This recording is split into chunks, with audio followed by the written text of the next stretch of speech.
అందరికీ నమస్తే. నేను మీ వెంకటరమణ కిచెన్. ఈరోజు వేడివేడిగా పకోడీ అటుకులతో మరమరాలతో ఈ విధంగా చేసుకుంటే చాలా చాలా బాగుంటుంది. వీటికి కావాల్సిన పదార్థాలు తయారు చేసిన విధానంలోకి వెళ్దాం. 1 కప్పు అటుకులు నానబెట్టుకుని 5 నిమిషాలు తీసుకోవాలి. 1 కప్పు మరమరాలు కూడా నానబెట్టుకొని ఈ విధంగా తీసుకోవాలి.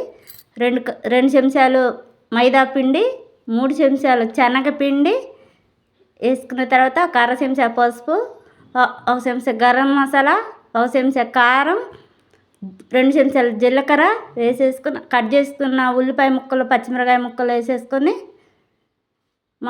కొత్తిమీర, కరివేపాకు కూడా వేసేసుకొని మొత్తం ఈ విధంగా కలుపుకోవాలి.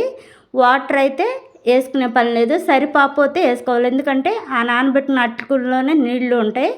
రుచికి సరిపోయిన ఉప్పు వేసి ఈ విధంగా కలుపుకోవాలి.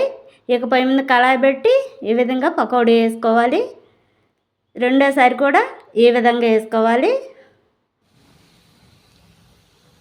వేడిగా పకోడీ ఎలా తయారు చేసుకోవాలంటే అటుకులతో మరమరాలతో ముందు చిన్న కప్పు మరమరాలు తీసుకొని 1 చిన్న కప్పు అటుకులు తీసుకొని 2 నిమిషాలు 3 నిమిషాలు నానబెట్టుకొని అన్నీ వేసి మిక్సీ చేసుకొని ఈ విధంగా వేసుకొని తింటే చాలా చాలా సూపర్గా ఉంటుంది. హెల్త్కి కూడా చాలా మంచిది. ఒకసారి నచ్చితే మీ ఫ్రెండ్స్ అందరికీ షేర్ చేయండి, సపోర్ట్ చేయండి, లైక్ చేయండి. బాయ్.